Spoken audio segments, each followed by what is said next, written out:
Serious, what is your most terrifying, we need to leave, now, random rush of fear you felt? When I was hiking in the woods and I saw a baby bear. I slowly turned and walked quickly away from the bear. Because I'm not getting eaten. I had to drag my friend along with me because he didn't understand why we needed to return the way we came from. Was riding my bike home from a friend's house when I was a young teen. Over 20 years ago. We had both lost track of time, so it was dusk when I left. Lived about a mile away. Was traveling down one of the last roads to get home when I had this weird feeling. So I turned around to look back down the road. Saw headlights pass. Stop. Back up and turn on the road I was on. It was a pretty long road without many houses and no street lights or anything. As soon as they turned, I bolted into the woods and hid pretty far in. The car slowly drove by and kept going. No idea what they were doing, but I didn't want anything to do with it. This happened to me too. A van kept driving slightly in front of me and stopping so I'd have to pass by. Then waited in a car park at the other side of a lane I had to pass down for me to come out the other side. I could see the guy looking about for me from where I was hiding, skeptical smiley face. Hurricane Florence a year ago. We planned to ride it out as we were on a hill and in an area where the winds wouldn't be bad. Mostly ignored the news. 2. The night before. I got this huge pit of fear in my stomach and begged my dad for us to go stay with my sister a few hours inland. He fought with me about it, but I finally convinced him. We came back a week later to find a tree fallen into our house. The house full of water. A tornado formed in the woods behind the house and pushed the tree up a 45-degree slope into our roof and through our house. Now, I will always trust my gut feeling. No matter how stupid it seems. Years ago my BF owned a truck tire repair company. He stopped by a customer's house unannounced one day to try to get a check. As they owed a lot of money. When he came out of the house he was pretty shaken up. He explained the man's numerous other brothers were there, unusual. Everyone was very jittery, but they cut him a check and then rushed him out. He had a scary feeling that day. 2 days later that customer and his brothers were arrested for a murder. But they had committed the night before we stopped by. Okay. But did the check clear? Was once at summer camp and was walking to the beach. It's like a 5-minute walk from the cabins we were staying in, and the path to get there is made of sand and surrounded by trees. We were supposed to go in partners, but mine dipped. Anyways, I was walking for probably about 2 minutes and I hear leaves crunching in the trees beside me. So I look over and what I see is none other than a brown bear cub lugging a tree. I think that everyone knows that where there's a cub, there's a mama. This bear starts making bear noises. I just about shat my pants and bolted out of there. I was walking in my old local park with my sister. We entered the IT at about 3 p.m. and were hanging around until at about 9 to 9:30 we saw 3 people all wearing somewhat similar outfits all the way on the other side of the park. I immediately noticed but don't think much of it. We walk for about 2 more minutes and I notice one of them stopped and was staring at us. I immediately had a bad feeling and told my sister we should leave. She noticed and obliged. Later that night there was word of a stabbing in the park and the suspects were all the people we saw in the group of 3. That's horrifying. I was camping with a friend in a backwoods camping area. Not very many sites and they were all super spaced out. We had already been there one night. Had the site fully set up. We had been hiking all day. The works. We drove into town to get some food. And when we were driving back to our secluded campsite we passed a man walking out of the only road to our site. We both locked eyes with him and I got a super creeped out feeling. He stared at us like he knew us and hated us. But we had never seen him in our lives. When we got to our tent we went inside and everything we had in there was tossed. Our bags were dumped out and our clothes were thrown everywhere. We quickly realized both our hunting knives were gone. Along with a bunch of our clothes. We also realized it had to be that guy we saw. There were no other sites or hiking paths he could have been walking from besides ours. We jumped in the car and drove back towards where we had seen him. He was gone. We drove a bit further and found a common area where other campers were gathered. We sprinted down and asked, "Have any of you seen this guy?" And described him. The people at the gathering just stared at us and didn't speak. Giving us an even more creeped out feeling. It was at that point that I told my friend, we need to leave this place right now. Walking back to our car, we looked over the edge of a guardrail and saw all our stolen clothes in the woods. We gathered them up but didn't find either of our knives.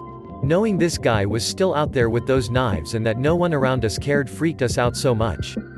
We packed the car up and ended our camping trip early. No way were we staying out in those woods one more night.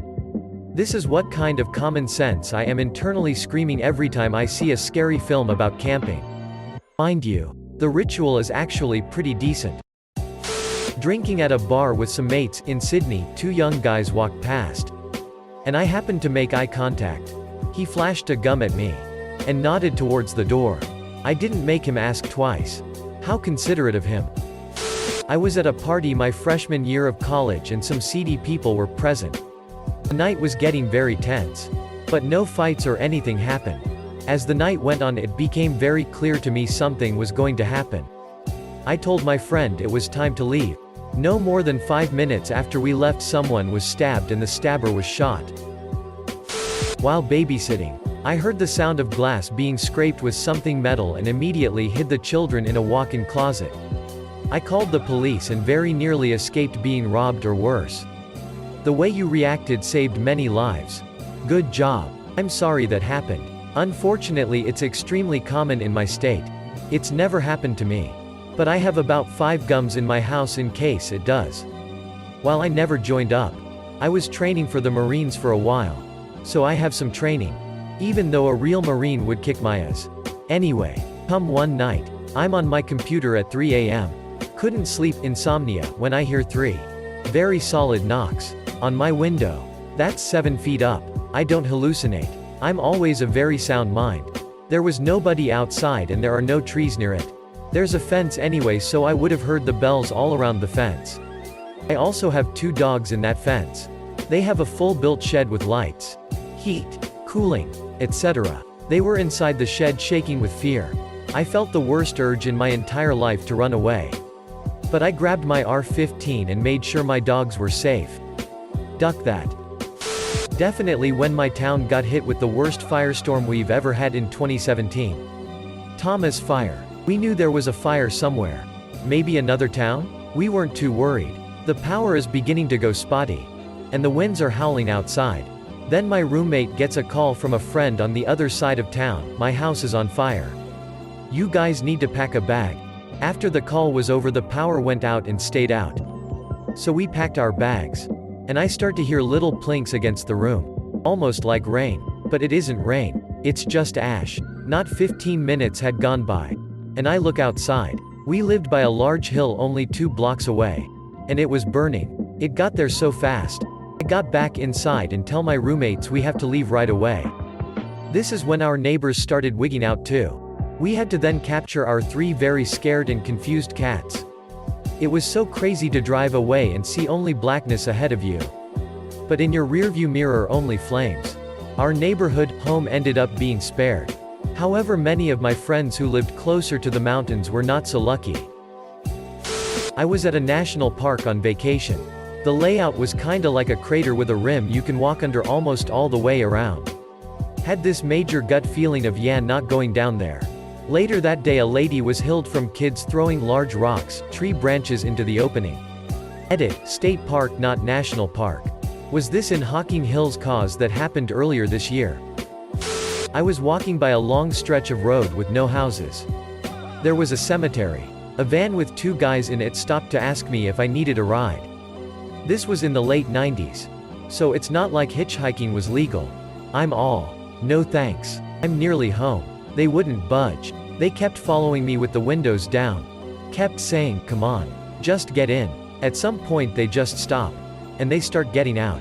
I was just a teen. And they were clearly 20-something. I just took off running. I must have sprinted half a mile to get to an alley. And hid by the nearest building near the road. I waited about 15 minutes before moving on to make sure they had given up. So they wouldn't follow me home. Late 90s. Early 20s too. I used to hitchhike in the evenings. The walk home was long if I missed the last bus. I usually got a lift of a middle-aged person. Or a truck driver when hitching. One night though, some young guys picked me up. I got a weird vibe off them. And they had me sitting in the middle back seat. So I couldn't just jump if things got hairy. They were talking about using party Drew Gus like speed. So I started talking about my drug use and how I was cheating myself that I could have Hep C. A block later they said they were turning off. And this was as close as they could get me to home. Asterisk, I breathed a sigh of relief. One day I'm coming home from work back to my parents' house because I was 18. I didn't live in the sticks, but definitely in an outlying neighborhood. Along the route home there are several places where many cars turn off of as the traffic thins out. I'm noticing that the car directly behind me is following my every turn. Me being a dumb paranoid 18-year-old, I'm paying attention just in case there's some reason. But also laugh it off because I don't have any influence or piss anyone off, so that's just silly. Until he turns into my neighborhood. I'm like, okay, there's still plenty of houses. Makes the next turn with me. The immediate right is my street, a cul-de-sac. I make the turn, and he's still behind me. Instead of pulling into my driveway, I make the full circle and go back down the street. Hell, maybe it's just my neighbor. Or said neighbor has a visitor and it's pure coincidental. At this point, I'm too nervous to look and see who's in the car. But it's definitely an older white male. I make another right, going further into the subdivision within my community. I know there's no exit. There's one or two more streets off to the right. But I don't know where they go. I know the end of the street. I'm onion another cul-de-sac. He's still in my review mirror. This is the point I knew I was a target. But the neighborhood with its hills and my knowledge of the immediate area was of advantage to me. I gunned it up the hill past my assailant. Back to the beginning of the subdivision. I make a right and again put pedal to the metal. If I was to get pulled over at this point, all the better. I make a mad dash for the main road and zigzag into another neighborhood. Go a few streets down and just sit there for about 5 minutes with the loudest heartbeat in my ears I'd ever heard. I have so much running through my mind. Did they know that's where I lived? Do they know I was in front of my own house at one point? Who could this be and what reason would they have to follow me? After a few minutes, I pulled back out and drove back home, keeping the sharpest eye out for this beige beast. But I never saw it again. To this day, over 10 years later, I have no idea who that was or why they were following me. I still try to make excuses for people I see follow me. But I definitely take it seriously when I'm getting close to where my family is. I currently live in an apartment complex, and if I have someone right behind me, we'll navigate throughout the lot so they can park first and get out of their car before I go home and park. It definitely got me spooked. Yikes, I like to think driving slow is often a prank. But people SRE so genuinely evil sometimes.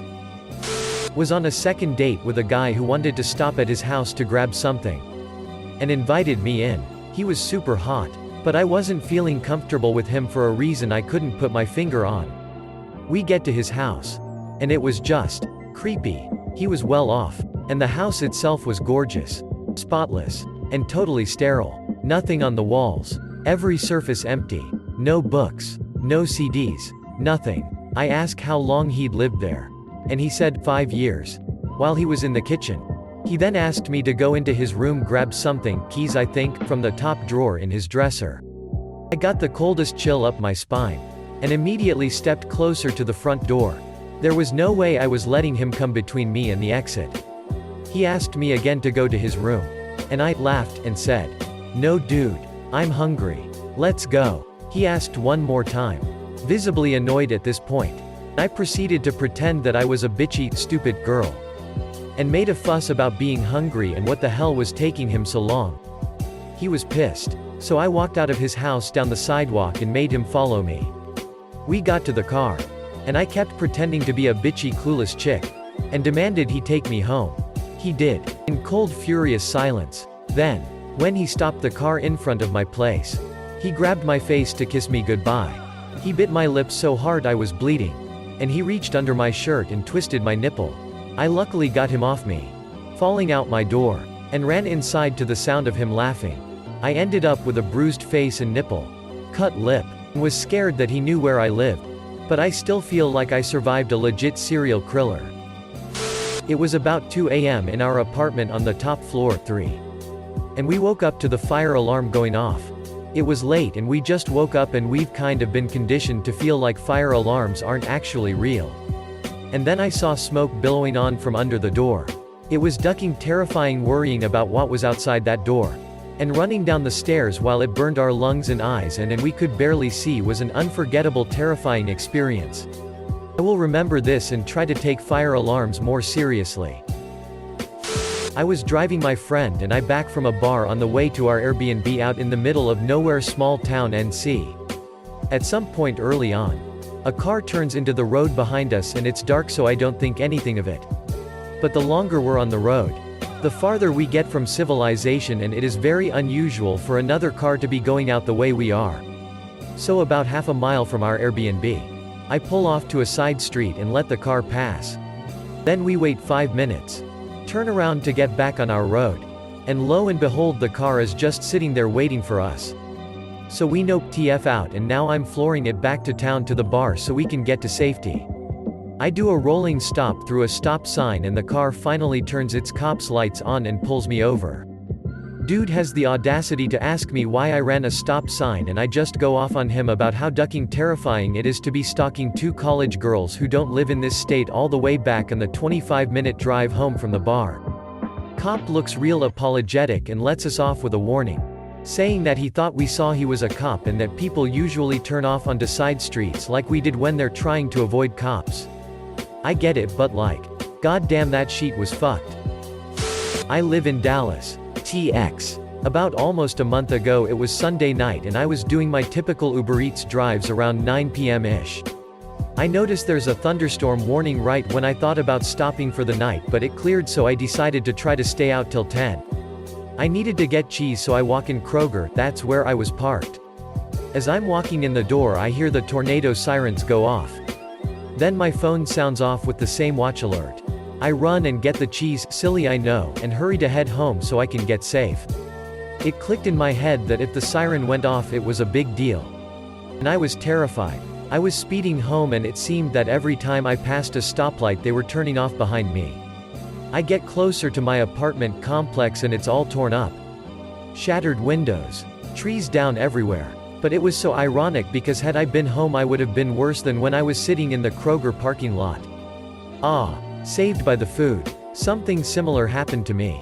Only there was no storm warning.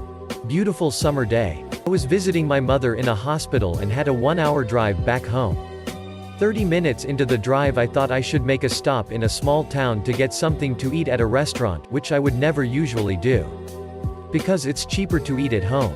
The moment I had parked my car, I see the weirdest looking clouds approaching in full speed. By the time I make it to the restaurant, it's turned into a thunderstorm with torrential rain. I wait it out, get back into my car and continue my way home. I don't get far because the road home, which lead through a dense forest, is full of fallen trees, huge oaks. If I had not stopped to eat, I would have been on that road when all hell broke loose. Once I finally get home via a detour, I see that my entire neighborhood has been hit hard by the storm. Fallen trees, damaged roofs, huge hailstones had even destroyed people's windows despite really solid outer roller shutters. The windows at our place were unprotected and I was fearing for the worst. Turns out our windows were intact and there was only very minor damage overall, water in the basement. I couldn't believe our luck. It was like the storm completely spared our house.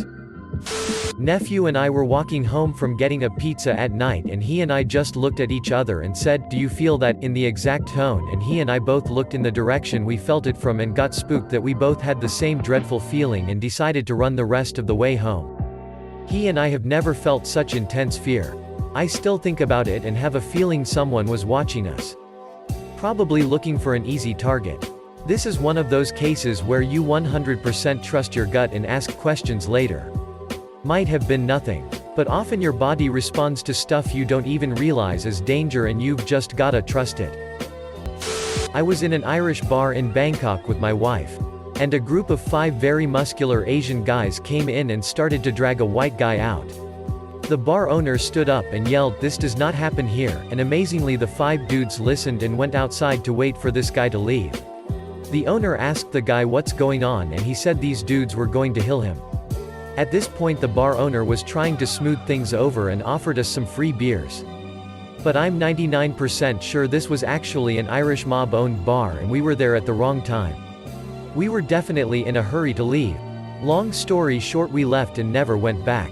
Coworker of mine went there later and told me the waitress urged him to leave because there was going to be a hit there that day.